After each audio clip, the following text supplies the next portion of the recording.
Mr. President, can we as human beings remain silent while children lie buried under the rubble of their shattered homes? Can we turn a blind eye to mothers cradling the lifeless bodies of the children?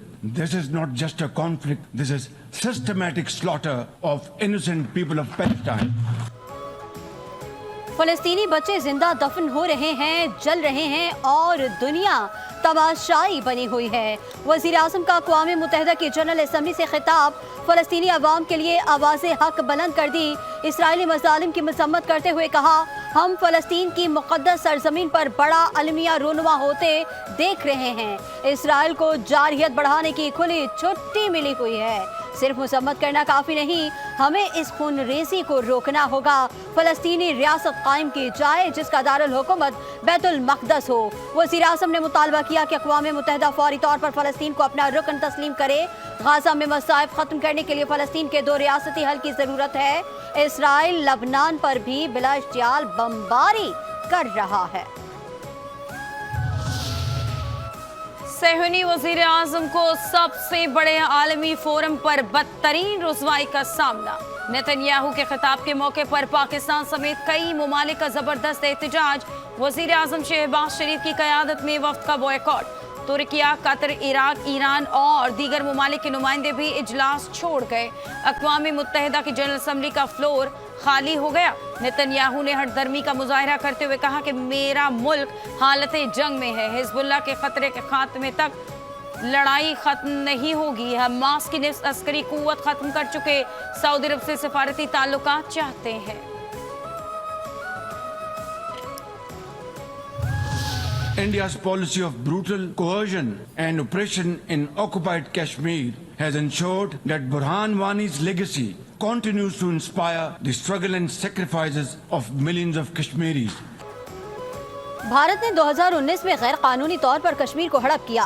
Kashmiri عوام ایک صدی سے حق کے خود ارادیت کی جنگ لڑ رہے ہیں۔ وزیر اعظم نے کہا، بھارتی حکومت کشمیر میں مسلم اکثریت کو اقلیت میں بدلنے کی مذموم کوشش کر رہی ہے۔ جوشیلے خطاب کے دوران شہید برہان وانی کا بھی ذکر۔ بولے، بھارتی مظالم کے باوجود کشمیری نوجوان برہان وانی کی میراث پر عمل پیرا ہیں۔ مسئلہ کشمیر کو اقوام متحدہ کی قراردادوں کے مطابق حل کیا جائے۔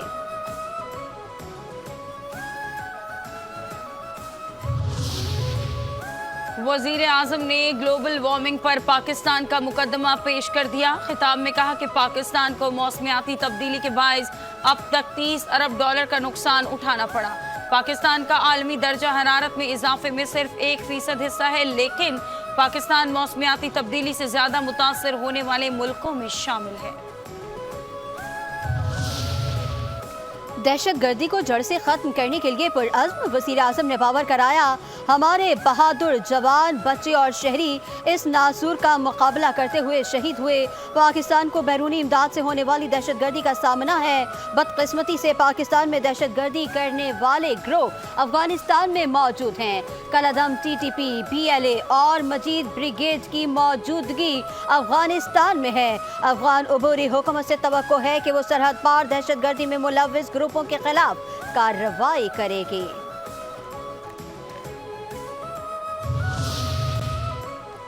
Army chief general Asim Munir نے کراچی میں انویسٹا انڈس IT پارک کا افتتاح کر دیا۔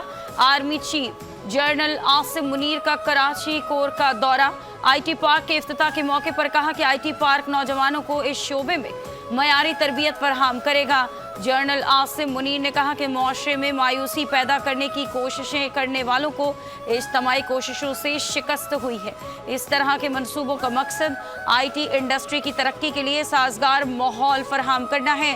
تقریب میں وزیر اعلیٰ سندھ مراد علی شاہ اور تاجر رہنماؤں کی بھی شرکت۔ پاکستان کو IMF سے قرض کی پہلی قسط موصول۔ اسٹیٹ بینک کے مطابق IMF سے $1 ارب 2 کروڑ 69 لاکھ موصول ہو گئے۔ پہلی قسط کی رقم زر مبادلہ ذخائر میں 3 اکتوبر کے ڈیٹا میں شامل ہوگی۔ 37 ماہ پر مشتمل IMF پروگرام کے تحت پاکستان کو کل $7 ارب ملیں گے۔ پاکستان کی مزید $1.5 ارب قرض کی درخواست۔